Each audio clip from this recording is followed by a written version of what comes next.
The Los Angeles Lakers currently sit at 3-4 and the 10 seed in the Western Conference, and I would say have been a little bit disappointing based on preseason expectations.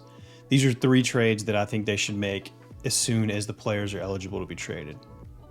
Injuries and availability have definitely been a problem with the Lakers this year, with players like Rui Hachimura and Gabe Vincent missing time and not really playing up to what people expected based on the playoff success of both players last year. So one of the trades that I'm starting out with is bringing an old friend back to LA, and that's Alex Caruso from the Chicago Bulls. I think swapping Caruso for Gabe Vincent, potentially throwing in a second round pick, would be something the Bulls would be interested in, as well as the Lakers getting back a little more perimeter defense, still some decent ball handling, but I think that he could play the role that Vincent is expected to play. Caruso's familiar with LeBron James run offenses, as well as he's had a couple of years on his own now. He's proven to be one of the best perimeter defenders in the league. And from the Bulls' perspective, I think they're going to come to terms that they need to break this team up this year. And this is not the best return for someone like Alex Caruso, but you get Gabe Vincent, who has proven to be a good playoff player, can run and can play some point guard, hit open shots. You get him on a 3-year team-friendly deal, 3 years, $30 million, and you also get a second-round pick from the Lakers in 2024. Maybe you could negotiate this to maybe 2 second-rounders or protected first. Probably not for Caruso, but I think this is something that both teams would consider, and I think the Lakers would definitely be open to bringing Caruso back in. Time for trade number 2. Now, all these trades say failed on them because everybody on the Lakers roster was signed a few months ago, so they technically can't be traded until the middle of December or the beginning of January. But, these work financially, and they most likely no trades are going to happen until then anyway. So I think the Wizards are a team that the Lakers should give a call to. D'Angelo Russell has been available for the Lakers this year, but I would say his play has been subpar, and you've seen some frustration out of LeBron already.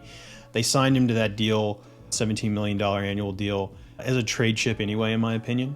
Maybe you're holding out hope for a bigger piece, but I think Tyus Jones is a player that would play great alongside LeBron in the Lakers starting unit. So I think something around, you'd have to throw in some salary like a Ryan Hollins in there. Maybe the Wizards would push for a pick, but I don't think you'd have to give up too much to get Tyus, just because they're going to want to be bad anyway, and Tyus is going to make them better than D'Angelo Russell would.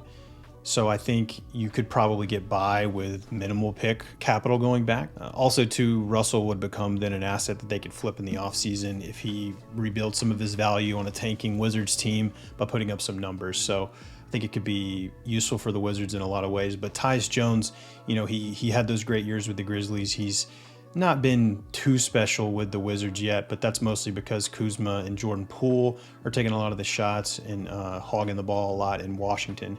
So I think Jones has shown the ability to hit spot-up three-pointers, dribble three-pointers off the dribble as well. And while he's not like a lockdown defender like an Alex Caruso, he was a big part of those Memphis Grizzlies defenses in the past 2 years that forced a ton of turnovers and got out in transition. So I think he could be useful as a help defender, and somebody that can play within a team concept and create some turnovers, which is going to be helpful for LeBron and AD, especially with their bench units. If they let him run that bench unit, I think it would be, I think he could run that bench unit better than, say a Russell or a Vincent. So I think that could be a kind of an ancillary benefit there. And Jones is just proven to be a very high IQ player that's, wants to start and wants to play for a contender. So I think this would be a perfect fit for the Lakers. All right, the final trade here is going to be with the Blazers. And I think Malcolm Brogdon is a player that is definitely going to get dealt to one team or the other. And I don't know why the Lakers couldn't be one of those teams. So the trade I have here is Rui Hachimura and Jackson Hayes for just salary matching reasons.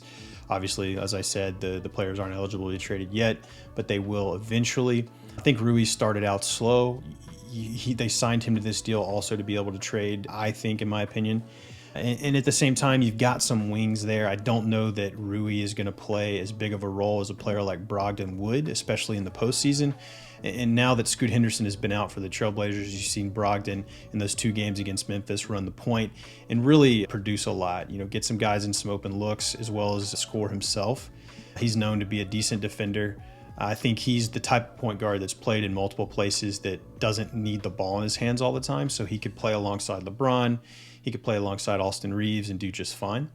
I would imagine, I didn't throw any picks in here, but I would imagine you'd have to throw some kind of pick capital back to the Blazers. But at the same time, they're probably going to be scrambling to add a few more picks since Robert Williams is out, and they're not going to be able to really recoup any of that value.